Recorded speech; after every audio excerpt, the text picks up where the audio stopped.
ഞാൻ ട്രിവാൻഡ്രത്ത് നിന്ന് ഒരിടത്തും ഇങ്ങനെ ഒരു പീസ് മൈൻഡ് ഇരുന്ന് ഫുഡ് കഴിച്ചിട്ടില്ല. ഇത് ഈ റിസോർട്ടിലെ ഫസ്റ്റ് സീരീസ് ആണ്. നമുക്കൊരു ഇൻവൈറ്റ് ഇട്ടിട്ടാണ് പോകുന്നത്. India's first heritage hotel Niramaya Kovalam. എനിക്ക് ഇവിടുത്തെ ഹോസ്പിറ്റാലിറ്റി നന്നായിട്ട് ഇഷ്ടപ്പെട്ടു. വന്നപ്പോൾ തന്നെ എന്നെ മാലയിട്ട് സ്വീകരിച്ചാണ് കയറ്റിയത്. ഇവിടെ വന്ന് ഇറങ്ങിയപ്പോൾ തന്നെ നല്ല പച്ചപ്പാണ് എല്ലായിടത്തും. അത്രയ്ക്ക് നല്ല നേച്ചർ ഫീൽ ആണ് ഇവിടെ. ഇവിടുത്തെ വെൽക്കം ഡ്രിങ്ക് ആണ് കരിക്ക്. അപ്പൊ തന്നെ മനസ്സിലായി കാണല്ലോ ഇതൊരു ട്രഡീഷണൽ രീതിയാണ്. ഈ പഴയകാല രീതിയിലുള്ള ഇല്ലം ആ മോഡലൊക്കെയാണ് ഇവിടെ റൂംസ് ഒക്കെ ഉള്ളത്. അത്രയ്ക്ക് ഒരു ട്രഡീഷണൽ പാറ്റേണിലാണ് സെറ്റ് ചെയ്ത് വെച്ചിരിക്കുന്നത്. നല്ല വൈബായിരുന്നു. നമുക്കൊരു 32 റൂംസ് വരുന്നുണ്ട് ടോട്ടലായിട്ട്.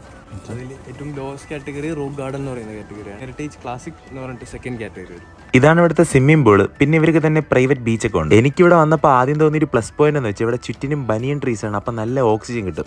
ലൈഫിൽ എല്ലാവർക്കും അവരുടേതായിട്ടുള്ള തിരക്കാണ്. പക്ഷെ ഒരു സമയം നിങ്ങളെ ഫാമിലി നിങ്ങളൊന്ന് ആലോചിച്ചു നോക്കും. കാരണം ഒരു വീക്കെൻഡ് പ്ലാൻ ഇട്ട് നിങ്ങൾ ഫാമിലിക്ക് ടൈം കൊടുക്കണം. എന്നിട്ട് ഈ റിസോർട്ടൊക്കെ ബുക്ക് ചെയ്ത് ഇവിടെ വന്ന് ടൈം ഒക്കെ സ്പെൻഡ് ചെയ്തു 100% നിങ്ങൾക്ക് ഹാപ്പിനെസ് കിട്ടുന്ന നല്ലൊരു റിസോർട്ടാണ്. ഈ ഫുഡിന്റെ മെയിൻ വീഡിയോസ് ഞാൻ സെക്കൻഡ് സീരീസ് ആയിട്ട് ഇറക്കാം. റിസോർട്ട് ബുക്കിങ്ങിനായിട്ട് ഈ കാണുന്ന നമ്പറിൽ കോൺടാക്ട് ചെയ്തു. അപ്പോൾ കോവളം നിരാമയ പേജ് ഒന്ന് ഫോളോ ചെയ്തോ. Bye from Nidhi.